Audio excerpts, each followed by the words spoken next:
Welcome to Vegan Business Talk with Katrina Fox, author of Vegan Ventures, Start and Grow an Ethical Business.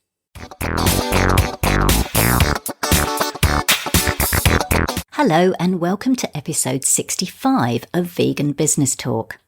I'm Katrina Fox, journalist, author, media and PR coach, copywriter, editor and proofreader, and founder of Vegan Business Media, a content, events and training platform providing success tips for vegan business owners and entrepreneurs. Before we go into the main part of the show, I want to let you know about a new online PR course for vegan business owners and entrepreneurs that I'm running. It's called Vegans in the Limelight and it starts in June. That's 2017 if you're listening in the future. And you'll learn how to get free publicity by getting yourself featured in the media on a regular basis. Now, the course is particularly for vegan professionals who can't afford to hire a PR firm or a publicist at the moment. And I'm running it because I see so many vegan business owners, authors and entrepreneurs missing out on golden opportunities to get into the media, either because they're not confident in approaching journalists because they don't have the skills, or they're pitching the media the wrong way. So I'm going to share with you the strategies and techniques for how to do your own PR. The course is tailored specifically for vegan business owners, so there'll be downloadable templates, case studies and bite-sized video training. You'll be able to post questions on the learning platform, which I'll personally respond to, and there'll also be 3 live group calls you can jump on to ask me anything about getting into the media, and I'll give you answers specifically for your business. So you're not going to be left to struggle along on your own with the course. So if you're keen to get your vegan brand in the limelight, head over to veganbusinessmedia.com where there's a link to the course with all the details. And I'll also put the link on the show notes page. And if you type in the coupon code podcast as you enroll, you'll receive a special early bird rate before the 20th of April. In this episode, I interview insurance expert Stephen Griswold in Los Angeles.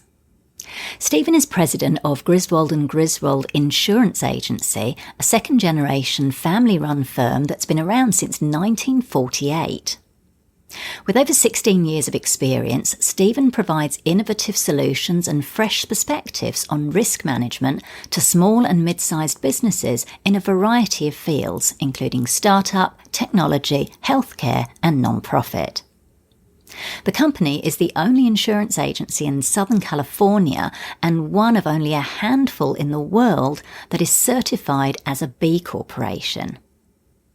In 2016, Stephen launched Vegan and Animal Professionals Insurance Agency, or VAPI for short, an idea that had been gestating since he first became an ethical vegan in 2012. VAPI provides a diverse range of insurance broking services to vegan-run businesses in the US and international companies that sell products or services in the US, as well as for professionals working in the animal advocacy and non-profit sectors.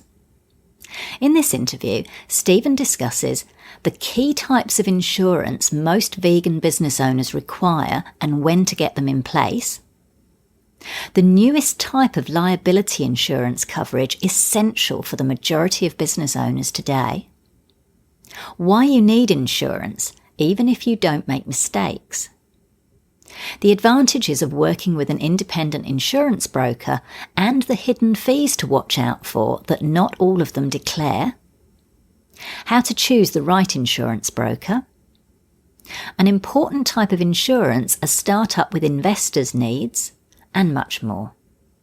Here's the interview with Stephen Griswold of Vegan and Animal Professionals Insurance Agency. Hello, Stephen. Lovely to have you on the show today. Thanks for joining me. Thank you, Katrina. I look forward to it. So I always start off, as regular listeners to the podcast know, about finding out what people's reasons are for doing what they do, for running the business that they do. Now, I know you've got an extensive background in insurance, and you've also got a particular arm to your insurance company that's specifically for vegans and people who work in animal advocacy. So tell us a little bit about that and tell us why you do what you do. Of course. So, I've been in the insurance industry for, wow, 15, 16 years now. I actually run a family, second generation family firm.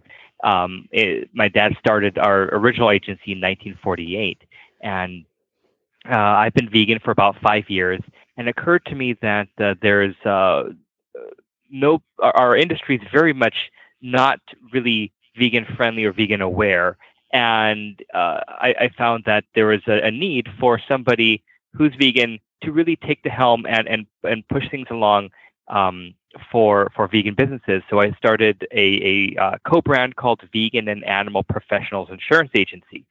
So we're the only vegan-run, vegan-focused commercial insurance brokerage in the U.S. Wow, that's fantastic. How long has that been running for, Stephen? So I started it mid last year, and I really didn't officially start doing business under that name until about October or November. And but we're still in kind of a soft launch phase. I'm just testing the waters and getting referrals. But we'll be doing a lot more marketing as the year goes on. Fantastic. Well, that's great. I love the fact that you're providing such a valuable service to this niche. So, look, but let's be honest, without any offence to you or insurance brokers, insurance isn't exactly a sexy topic. And, I know a lot of business owners, They can see it as, a bit of an expensive annoyance, particularly if they've got to have more than one insurance and what have you. So there's that kind of perception about it. So tell us, why is insurance for vegan business owners in particular? Why is it important?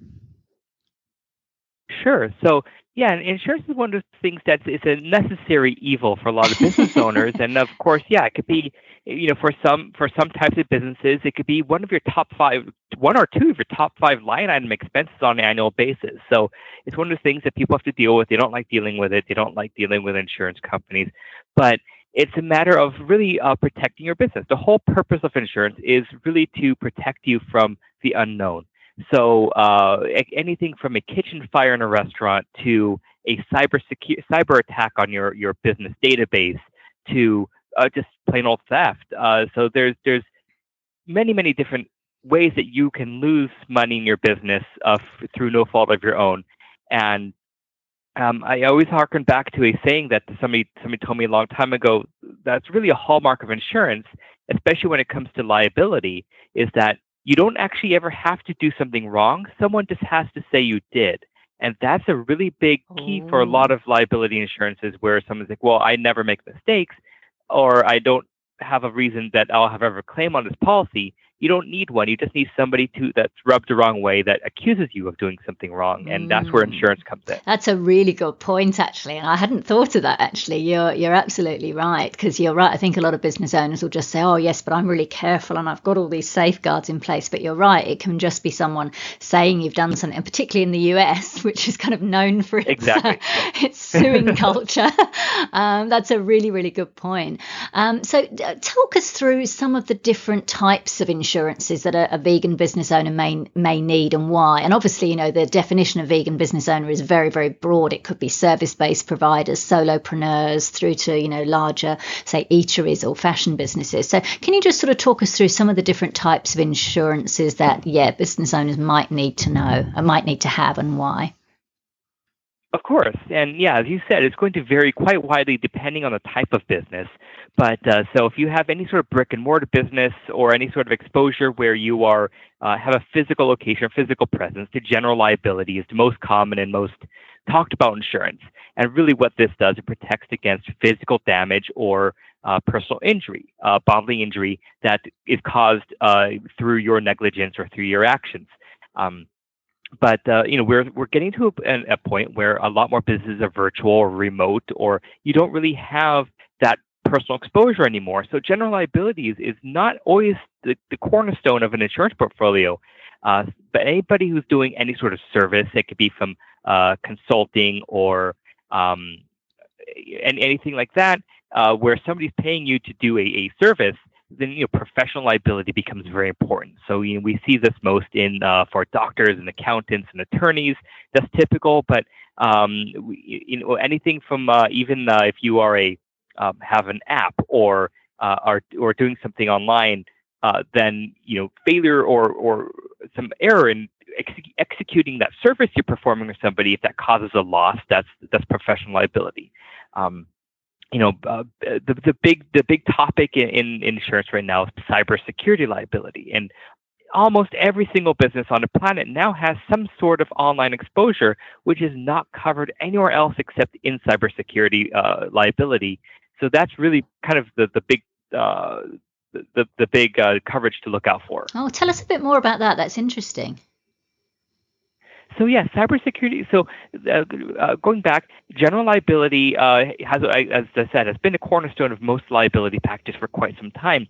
But the core general in the U.S., the core general liability was called form, which is that the general structure of a general liability policy tends to exclude anything that's online or digital or computer based.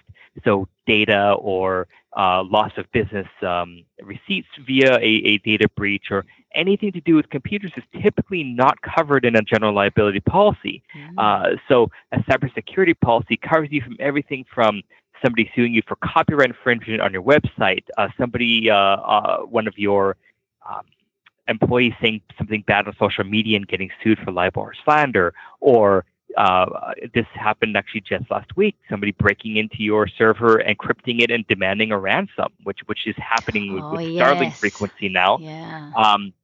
Or even something simple as you store in private data for clients, anything from dates of birth, social security numbers, credit card information, and that getting out to the wrong hands, intentionally or unintentionally, that becomes your liability. So, like I said, almost every business takes credit cards, and it's assumed that, I use a credit card service to process this. That's actually a big myth, is that once you have somebody else taking care of it, it's their problem. Once somebody gives you their data, you are actually in care, custody, and control of that data. And if something happens to it, even if you've farmed out to a third party, it can still be your problem. Really? Wow. Yes. Wow. So having that cybersecurity insurance policy covers you against all of that? Yes. Wow. Okay, that's good to know. I hadn't thought of that actually, and because I'm based in Australia, and obviously our listeners are from across the globe. I know a lot of people in the US, and I just assumed, because I've got professional indemnity for my business, and I just assumed that kind of thing would be covered in my professional liability insurance. So I'm probably going to have a little check of mine now that you've said well, that. Often it is.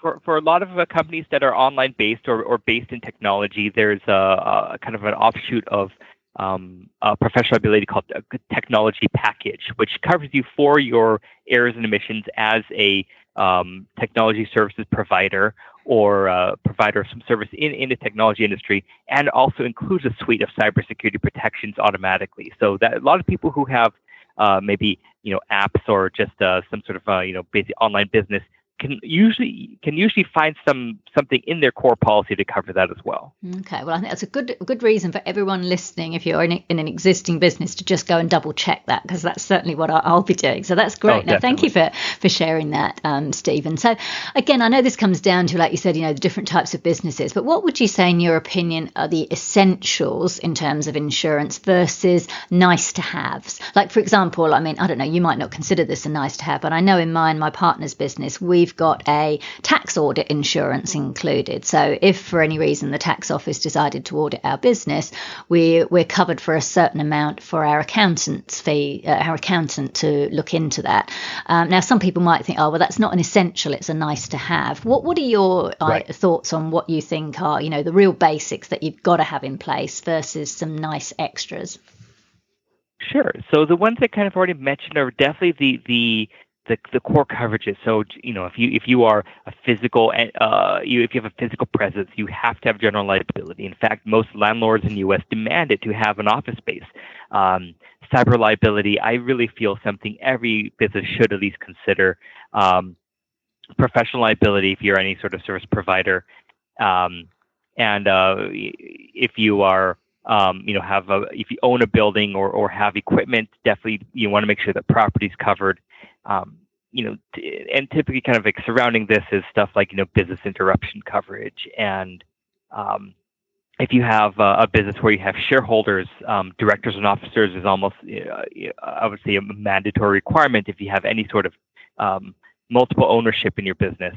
And then nice to have, especially here in California, where we're even more sue happy than the rest of the nation, we have what's called employment practices liability insurance. This is something that's very, very underrated coverage. But what it does, it protects the business owner against actions from the employees. And somebody says, well, I treat my employees very well, but that's all well and good. But that, lulls the business owner into false sense of security, thinking that just treating the employees well means they won't turn on you if they feel that they are entitled to something. So it could be anything from a discrimination claim or harassment from another employee or manager, or wrongful termination, or some disagreement about their wage and hour. But we see a lot of those claims happen where even longtime employees find that that they're in a lawsuit with their employer. Kind of on a similar note, if you're in almost every state in the U.S., you need workers' compensation coverage. So I would actually go back and include that as one of the core coverages, and definitely mandatory for almost every business. And dovetailing into that, that's where a lot of business owners feel, oh well, I'll just make everybody an independent contractor, and that can be a whole nother pitfall of employee classification, which again would lead to employment practices liability. But there's dozens of other niche coverages that could apply to people, but I would say that the ones I mentioned are definitely the most important. Yeah, and I'm glad you mentioned that. And I know you touched on workers' compensation, because certainly here in Australia, workers' compensation is, for example, if an employee has an accident travelling to or from their place of work, then they could be covered. But does that mean something else in the US? So yeah, workers' compensation US means if an employee is injured in the course of their job due to the employer's negligence, that's workers' compensation. So it directly compensates the employee for damages sustained and lost work. And in California, that's really that coverage is pretty much all bundled together with what's called employer's liability coverage. In some other states, they break them into two parts, where you have actually workers' compensation covering the employee's actual the compensation for the employee's actual damages, and then employer liability is additional liability incurred by the employer for statutory damages. But generally we refer to all of this as workers' compensation. But in most states, it's actually in California, if you don't have workers' compensation, you are actually committing a crime. And you could actually be fined and put in jail for not having workers' compensation. Right. So the penalties vary between states, but it's mandatory in, I believe, almost every state. Yeah, no, that makes sense. And I think it's important as well, I guess, for listeners to hear this. We're talking about, insurance, and obviously it is going to be very specific to where you are, the country, the city, the state that you're in, to really check those things out. But this is good to get this kind of, give people some ideas about, what they should and shouldn't be getting themselves covered for. So that's fantastic. So can you give us a couple of examples, Stephen? I know you posted something on Facebook, which I caught, and I think it was a health related thing, and it was quite a shocking anecdote. Of someone who I think had been hit with a massive bill of I think, was it $1 million or something? It was something like a health bill that was really, really massive. And I don't know how that kind of plays out necessarily with vegan business insurance, but I wondered if you had any examples of, I guess, worst case scenarios. So where, vegan business owners in different sectors where they could come unstuck if they didn't have insurance in place. Sure. I mean, actually, this month has been really, really incredible for case studies for claims for my agency, because the one that you're mentioning, the son of one of my clients was laid off from his job in October. Young man, early 30s, very, very healthy, and felt, I'll pick up another job that will give me health insurance sometime in the next few months. And as you know, we in the U.S. have the Affordable Care Act, also known as Obamacare, and did a very lot of good things for our industry and for people's access to care, but it did create some limitations where that if you didn't enroll in a certain special window, that you were basically locked out of the market for up to a year. So it happens that he had, neglected to enroll through the window, so he was without coverage, and due to some prior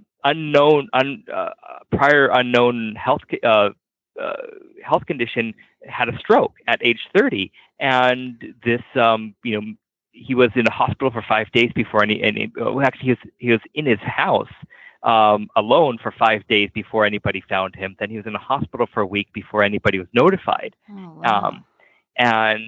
So, he has, of course, some brain damage and is going to need intensive amounts of therapy. And they're estimating the medical bills could be well into the 6 figures, especially if they want to get him the best type of therapy. It could be 6 figures a month of therapy, Wow. which would have been covered by insurance. But of course, he didn't have any. And,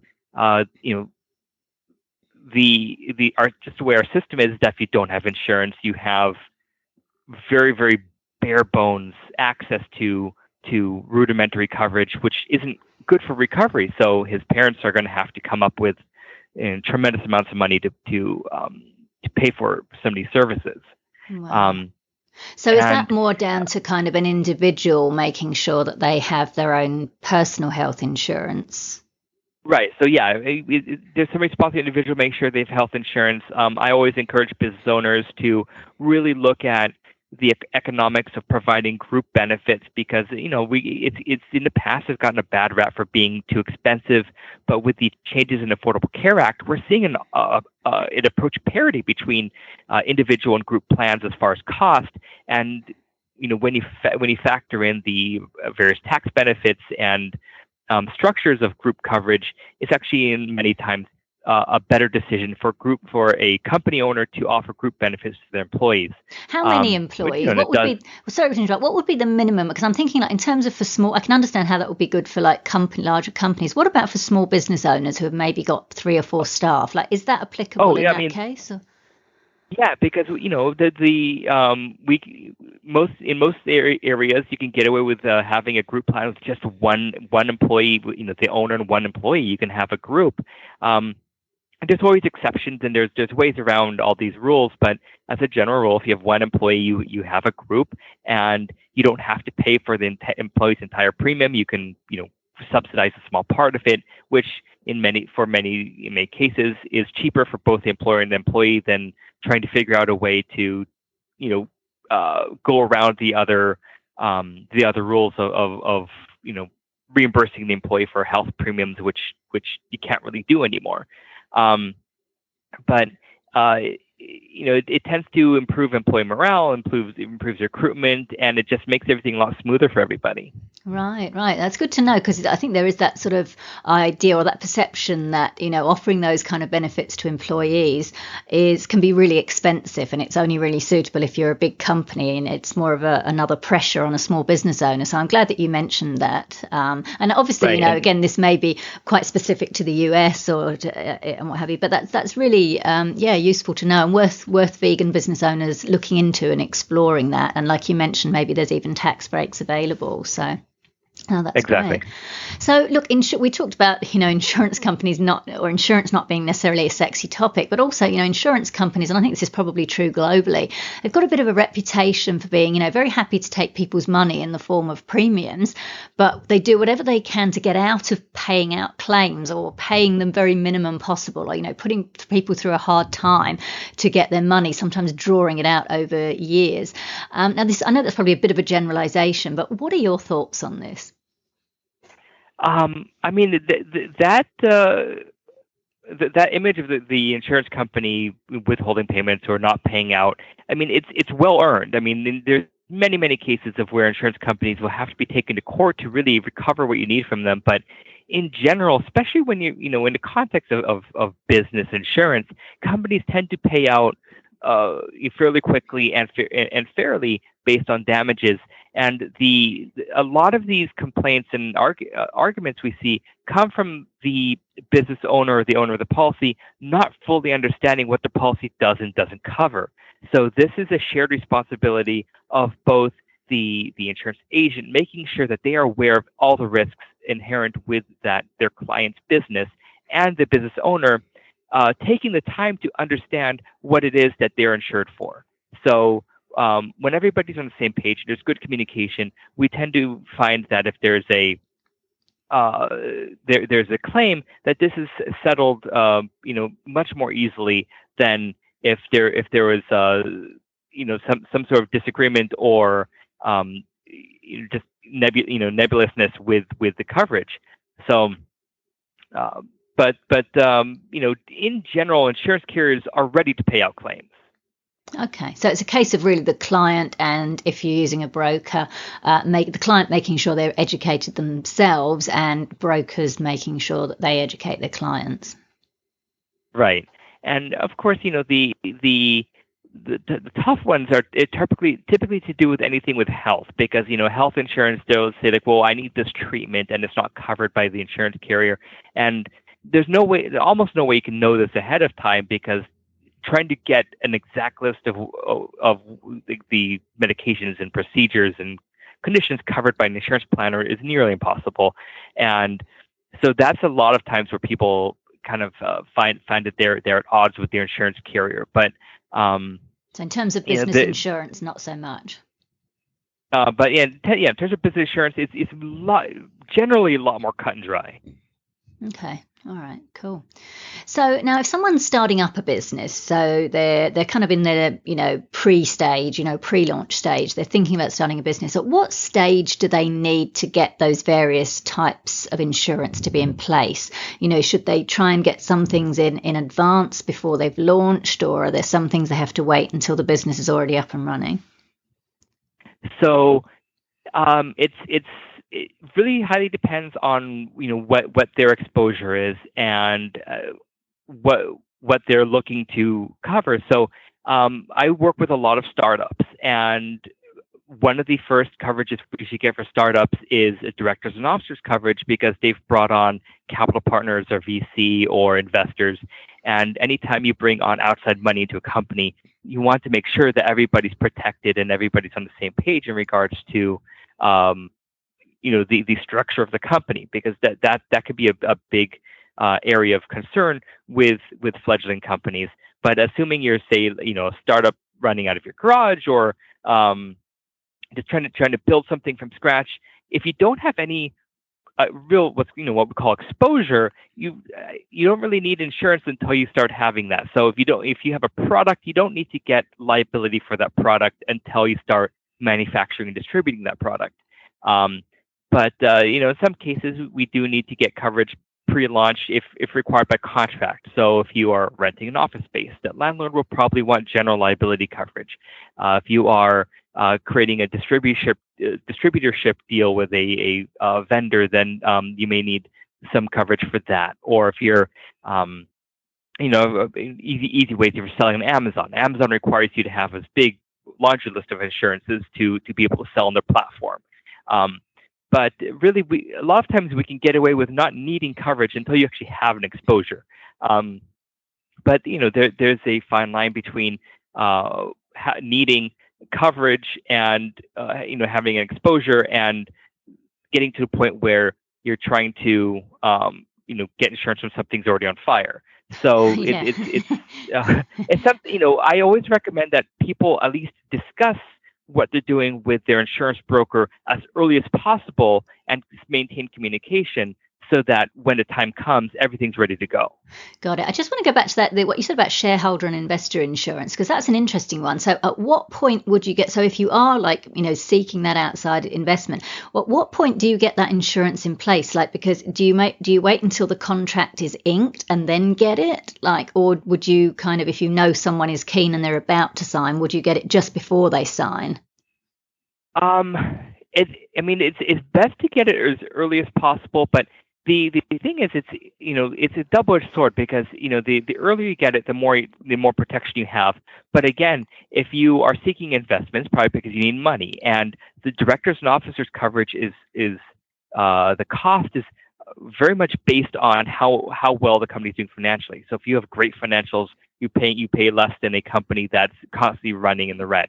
And you can't, if you need an investor to get you into black, obviously it's kind of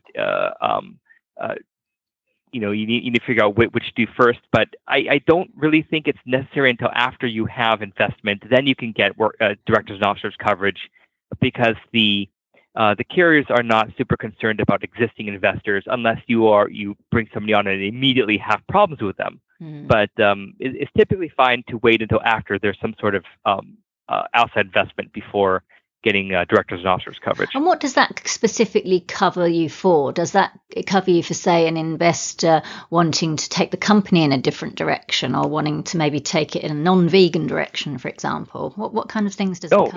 In light of the recent headline, that could totally be directors and officers claim, because if you have an investor and there's some massive disagreement with how the not necessarily the direction of the company, but it's like, who's authorized to make these sort of decisions, and who's who's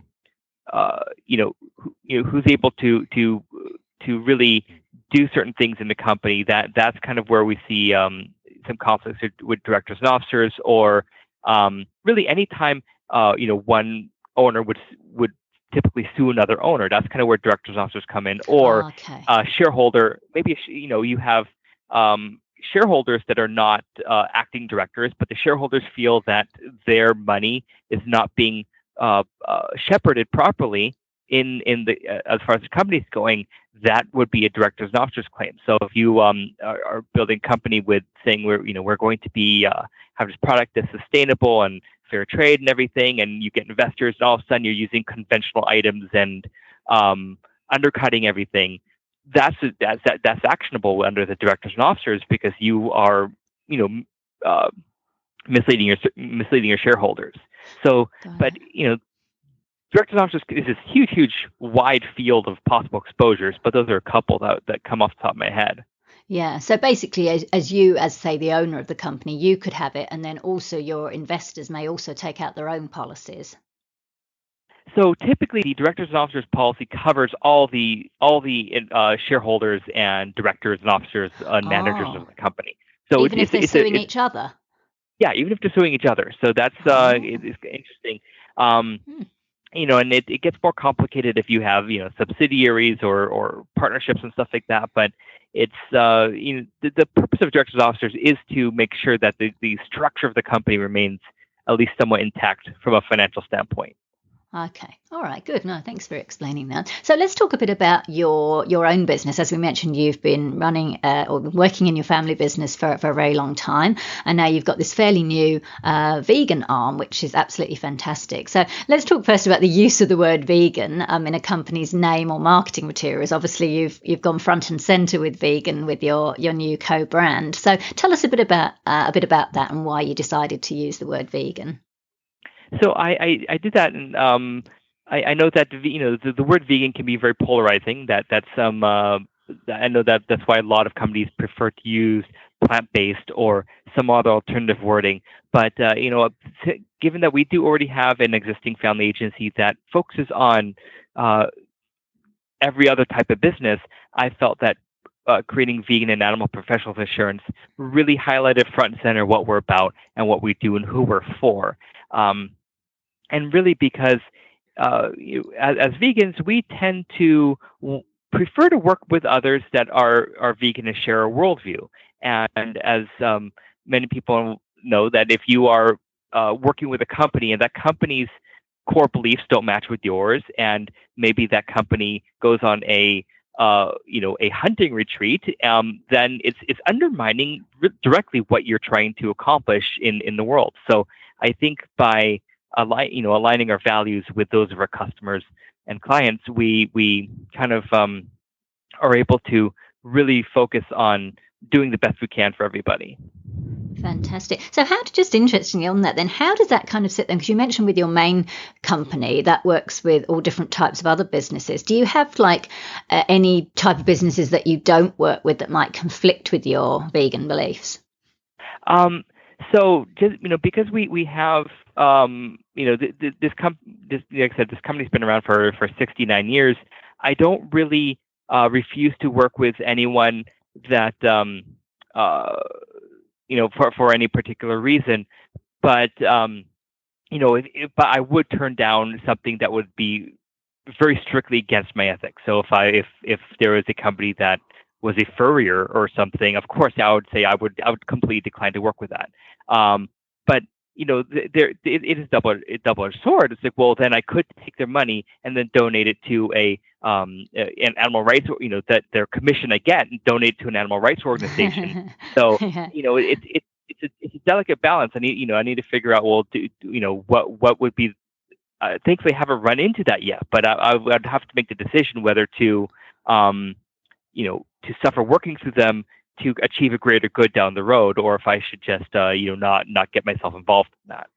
Yeah, cool. So tell us a bit about the benefits of going with I don't know if it's the same in America, but I know in the UK, where I'm originally from in Australia, you can get insurance by directly going to an insurance company, or you can go through a broker. So tell us a bit about what are the benefits of going with, and particularly for vegan business owners, going with a specialist broker such as yourself instead of trying to, go directly with insurance companies. Sure. So in most cases, lot of on the business side, a lot of insurance carriers won't deal with the public at large. There's a couple that will sell you a policy online and sell you a very basic policy, but the most cases, if you approach, say, Travelers or Hartford, they'll just actually point you to a local agent because they don't want to take on that direct relationship. And I think it's important for a lot of business to try to seek out what we call an independent broker. So an independent broker is not tied to one particular company, which allows them to get proposals from multiple companies, and especially if your risk is not really fit in the box of like, say, I have a barbershop or a restaurant or retail store. So if it's something outside the box, then an independent broker will have much greater options for getting some sort of coverage. Right, got it. And I was curious about that. It was going to be one of my other questions, that thing about commission, because I know that sometimes there can be a perception that some brokers only arrange insurance with certain insurers because they're going to get paid a commission rather than directing the client to the best insurance options for them. So what you're saying is that you want to seek out an independent broker such as yourself that doesn't necessarily have any particular ties to any one company and that will make the best decision for you as a business owner. Right. So, on an independent side, most carriers tend to pay pretty similar commissions. So, I'll be transparent. About 10% of the premium is typically the average commission for commercial policy. It could be as low as 5%, could be as high as 15 or 18%. It really depends on the type of coverage in the company and many other factors. But yeah, a good independent broker will say, well, I mean, this policy is $1,000 more and pays me 18% versus this policy, which is less and pays me 5%. But they're good. Most brokers tend to work in the client's best interests. Some people say, well, what if I went to the company directly? Companies that do work directly tend to have to file their rates with the state they're working in, and these rates are the same whether or not you work with a broker. So by trying to cut out the middleman, you lose the support of the middleman, and your pricing doesn't really change. The only thing I would caution to look out for is that some independent brokers do add what's called broker fees to their policies, and not all of them are very transparent about these broker fees, and that's something just to look out for. And if somebody's reviewing the policy and sees, they have a $2,000 premium and a $300 broker fee, there's some, you want to make sure that the broker's providing enough service to warrant that fee. Ah, good. Thank you for pointing that out. That's good to know. So what other things do people need to look out for when they're choosing an insurance broker? Well, as you mentioned, you want one that understands the industry you're working in. So if somebody approached me and says, I have a large commercial long haul trucking company, I would probably not necessarily be the best person for that job, but because we tend to focus on things like startups and professional companies, and there's a few industries we focus on, but brokers who tend to who work specifically with certain industries tend to be more aware of the inherent risks and uh, the niche details of that industry's exposures. Got it. So when you say you work with different industries and sectors and you have a focus on the professional, so do you cover things like food and restaurants and fashion and beauty and things like that? Yes, because a lot of these things have covered just a little bit out of the ordinary. So our main platforms we cover are healthcare, startups, nonprofits, restaurants, product manufacturers. Because a lot of these will have, especially product manufacturers, a big thing is product liability. So if something goes wrong with your product and somebody sues you, you need coverage for that, and that's its own industry. We're getting into also, patent protection insurance. That's an emerging thing where you have a unique patent and you want to protect it or defend it. There's a very niche coverage for that, but we do a lot of vast majority of what I do is working with startups to make sure that their professional liability, their directors and officers, their other core coverages are taken care of to allow them to grow unhindered. Got it. So what kinds of insurances can you help to arrange for vegan business owners and entrepreneurs? So there's really no limit to what we're able to do. So pretty much any type of vegan business, we're able to assist. And the good thing is that if even if a vegan business is based out of the country, if they operate in the U.S., there's a chance we can help them. So actually, one of my first clients with vegan animal professionals insurance was a personal concierge consultant based in Germany that works with clients in the U.S. So it's actually she was my first client. I got her policy that covers her worldwide. So it really doesn't matter most cases the industry or what the client does, but we can really work with almost anybody. And one of our clients is one of the largest animal rights organizations in the nation. So it doesn't matter if you have just starting up with nothing or if you're a nationwide company. Great. And are the majority of your clients, would they either be American, or can you provide insurance for people who may be based outside the US but are operating within the US? So both. So the majority of my clients are based in the U.S., but I do have one startup I'm working that I do insurance for. They're actually based in Australia, but their operations are primarily in the U.S. And again, one of my clients, based in Germany, works at the U.S. But it really doesn't matter. As long as they have some sort of United States exposure, then we can work with them. Got it. No, fantastic. That's great. Now, I know this is obviously quite a new, your existing company's been going for a while. It's a highly established company. With the vegan side or the vegan branch, then that's relatively new. So tell us a little bit about how you're getting yourself out there and marketing to that particular target market. Sure. So, like I mentioned at the very beginning of our talk, I'm kind of doing a soft launch right now just to kind of test the waters, and it's really just over social media and personal connections and getting the word out, on a person by person basis. And I've had a couple of my clients that are really championing my cause and have been tremendous influencers and referral sources for me already. So I'm running several veg fests on the East Coast. Which has been fantastic. I'm trying to get to be able to write all the I'd like to write all the Veg Fest nationwide. I mean that'd be fantastic. And I actually just a couple weeks ago got back from Expo West, Natural Foods Expo West in Anaheim. Oh, yes, that sounds amazing. And, it's kind of interesting because I'm not one to typically prospect for clients, but I feeling this strongly about what I do and having this much of a cause, I'm like, well, I need to get the word out about what I do, and I've met with a couple dozen vegan businesses at Expo West who are all very, very interested in what I had to say and my value proposition. So we have quite a few possible clients coming from that. Fantastic. I think that's wonderful. I think it's like you say, it's really important where we can to, give business to each other, like within that vegan community, assuming obviously that, the person is qualified and can absolutely do their stuff, and is an expert in their field. It just makes so much sense, to work with each other. So I'm really delighted that you've started up this business, Stephen. If you do need insurance and you're either in the US or you're operating in any way in the US, then obviously we want you to check out Stephen, because it will help you with your insurance. So you've shared some fabulous stuff. I know I've learnt some good little tips. I'm going to go and, as I mentioned earlier, I'm going to go and check my policy about the cyber security. I think that's a really important one. I hope everyone will. So that's fantastic. You've shared some wonderful information, Stephen, and really appreciate you coming on and sharing this on the show. Thank you. Well, thank you for having me, Katrina. It was a pleasure. Thanks again. So that was Stephen Griswold of Vegan and Animal Professionals Insurance Agency.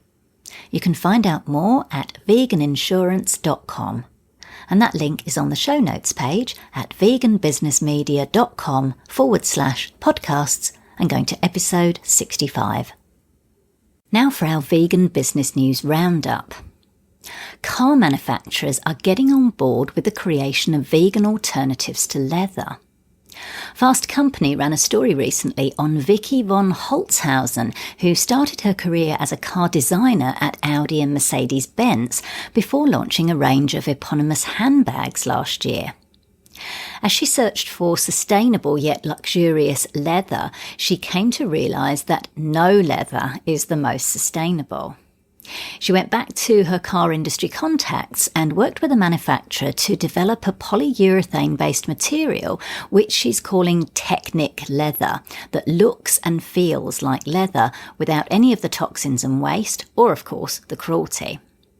Von Holzhausen says she considers her company to be as much a tech business as a fashion label. Meanwhile, journalist Thomas Madstrak from popular car review site Autogefühl, which gets around 3 million views a month, issued a challenge to car makers to stop using animal skins for interiors and to switch to vegan-friendly materials. Madstrak said in a video doing the rounds on social media recently that CEOs of car manufacturers need to think about the cruelty involved in leather. He also called them out on their hypocrisy regarding sustainability in an interview with Plant-Based News. He said, if you think about sustainability, an electric car with leather seats doesn't make sense. That would be like ordering alcohol-free beer and a liquor. Exactly. It's great to see influencers such as this taking a stand and ensuring these issues get to a wide audience and putting pressure on industries to make positive change. UK cafe chain Pret a Manger opened a second veggie pret this week. You may recall, if you're a regular listener to this podcast, that I reported the company opened a store selling all vegetarian and vegan items in Soho in central London last year, initially as a temporary pop-up, but made it permanent after it proved so popular. After requests for more veggie prets, the company announced a second location in Shoreditch, East London, which opened this week. And that's April 2017 if you're listening in the future. Vegan items were the top sellers at the Soho branch, and the Pret chefs have been hard at work creating 20 new recipes for the Shoreditch menu, including a vegan macaroni cheese, which has taken the team the best part of a year to perfect, and a vegan chocolate brownie. Yum! It's great to see this chain expand its veggie prets. I'm very partial to vegan mac and cheese, so I may well check this out when I'm over in London later this year. And still on the subject of London, bookings have opened for stallholders, or that's tables or booths if you're outside the UK, for VegFest UK Trade, the UK's first ever vegan trade show, which takes place on Friday the 20th of October at Olympia. As I've mentioned in a previous episode of this podcast, I'm thrilled to be hosting the Business Support Room. Along with the organisers, I've been busy putting together a fantastic lineup of guest speakers and panellists who will be sharing their expertise to help vegan business owners succeed. These include Craig Tannock, long-time owner of 5 vegan cafe bars in Glasgow, Mike Hill from One Planet Pizza, content creator Damien Clarkson of Vevolution, Robbie Lockie of Plant-Based News, digital marketer Lucy Knight, Jennifer Pardo of Zest Plant-Based Consulting, publicist Karen Ridgers, vegan journalist Maria Chirando, the editor of Vegan Life, and more. The trade show, which takes place the day before the 2-day VegFest UK Consumer Show at the same venue, also features a vegan celebrity zone, new products showcase, health clinic, body care platform, plant-based chef corner, and independent retailers lounge. Registration to this groundbreaking event will open shortly to trade professionals and media, and you can find all the details at trade.vegfest.co.uk. Finally, sports retail giant Reebok has announced it will release a range of plant-based sustainable shoes made of cotton this year, reports Engadget. According to Reebok future head Bill McInnes, the company is keen to create a broad selection of bio-footwear that can be composted after use. He said, "We'll then use that compost as part of the soil to grow the materials for the next range of shoes. We want to take the entire cycle into account to go from dust to dust." The sole of the shoes will be made using DuPont's Cestera propinadiol, which originates from non-food source industrially grown corn, while the upper will be made of organic cotton. How cool is this? You know, with so much plastic going to landfill, including old shoes, it's time for companies to get serious about sustainability. So it's great to see Reebok embracing cruelty-free, environmentally friendly materials. So that's it for this episode of Vegan Business Talk. Thank you so much for tuning in. If you enjoyed the show, I'd really appreciate it if you gave it a review and rating on iTunes or any other platform you're listening on. Finally, I encourage you to head over to veganbusinessmedia.com, where you can find more resources, including details of my media and PR consultations, copywriting, editing and proofreading services to help you grow your vegan business. I'm Katrina Fox, author of Vegan Ventures, Start and Grow an Ethical Business, and I look forward to catching up with you in the next episode of Vegan Business Talk. Bye for now.